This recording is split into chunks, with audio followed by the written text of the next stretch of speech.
Hola a todos y todas, mi nombre es Camilo Quesada y en esta cápsula vamos a revisar la sección de método. Típicamente se ubica justo después de la introducción. Dependiendo de la revista y el estilo de quien escriba, se puede llamar también materiales y métodos o método y procedimiento. ¿Qué se incluye en esta sección? Depende tanto de la revista seleccionada como del estudio particular que se esté presentando. Como recordarán, en la introducción se plantea una pregunta u objetivo específico para el estudio. Este objetivo o pregunta de investigación o hipótesis es en último término la expresión de una relación de causa y efecto, es decir, la influencia que ejercen una o más variables independientes sobre una variable dependiente. Acá podemos ver ejemplos de cómo una relación causal puede ser planteada como pregunta, objetivo o hipótesis.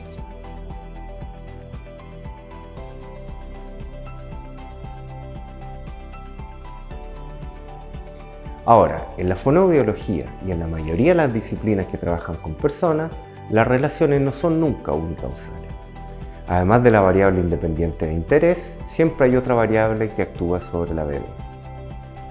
El propósito principal de la sección de método es mostrar a los lectores revisores que los autores del estudio tomaron todas las precauciones posibles para controlar las variables perturbadoras o de confundido.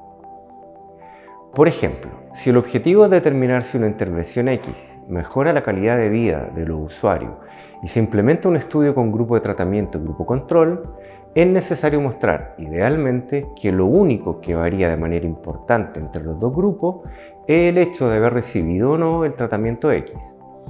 Por lo tanto, deben ser equivalentes, o lo más cercano posible a equivalentes, en otras variables que pueden incidir en la calidad de vida, como edad, otras enfermedades, sintomatología depresiva, etc., que no son de interés principal para la investigación, pero que pueden afectar la variable dependiente.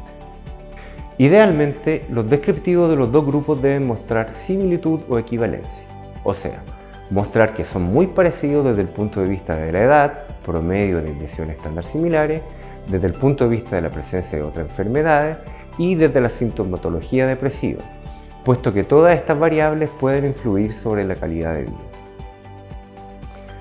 Cuando los descriptivos muestran que no hay equivalencia, estas variables que no son de interés dejan de estar controladas y pasan a ser potenciales variables de confundido. Muchas veces es posible controlar estos efectos no deseados con técnicas estadísticas, pero es necesario reportar acá las diferencias o desequilibrios. ¿Qué se debe incluir en métodos? Muestra. Una descripción de la muestra, los participantes, desde el punto de vista de variables pertinentes, edad, género, nivel socioeconómico, profesión o lo que sea relevante dado el propósito del estudio.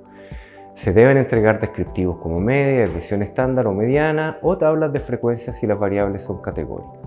Acá podemos ver un ejemplo de revista chilena de fonoaudiología. Procedimientos de reclutamiento.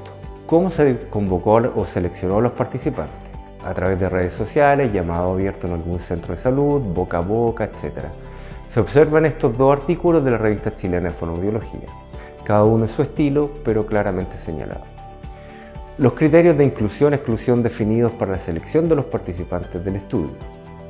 Consideraciones éticas, consentimiento informado, ojalá aprobado por algún comité de ética, porque esto a veces es un requisito para poder publicar, y nuevamente podemos visualizar esto con un ejemplo. Materiales y procedimientos. Se listan acá todos los materiales empleados en la medición.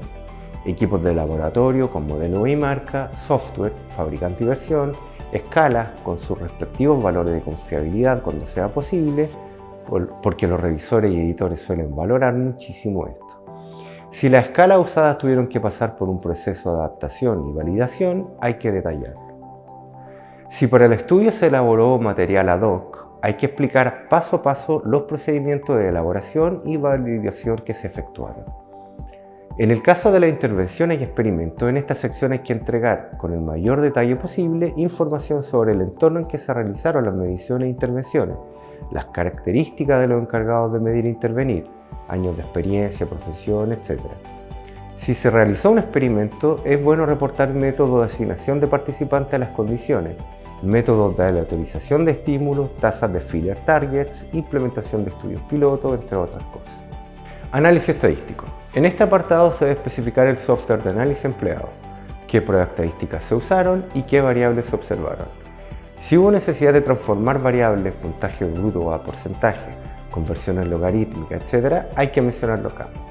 Una buena práctica es señalar qué medidas de tamaño de efectos se van a reportar posteriormente al resultado.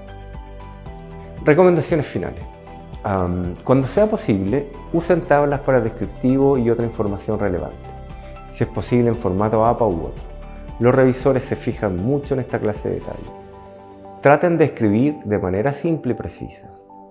Hay que tener muy claro qué es relevante y qué no es relevante, y asegurarse de que la información importante esté presente. Cuando reportan descriptivos basados en media, incluyan desviación estándar. A veces puede ser bueno también incluir el rango y o la mediana. Un experimento, una encuesta, una intervención y una medición de habilidades o síntomas no son lo mismo. Cada estudio y por lo tanto cada artículo va a tener características particulares. Lo importante es no olvidar cuál es la relación causal que se está explorando en el trabajo y reportar en la sección de método información que permita a los lectores o revisores saber cómo se controlaron variables que no eran de interés. Por supuesto, no siempre es posible controlar todo, pero cuando no se haya podido hacer, conviene señalarlo para posteriormente abordar el tema en los resultados o en la discusión.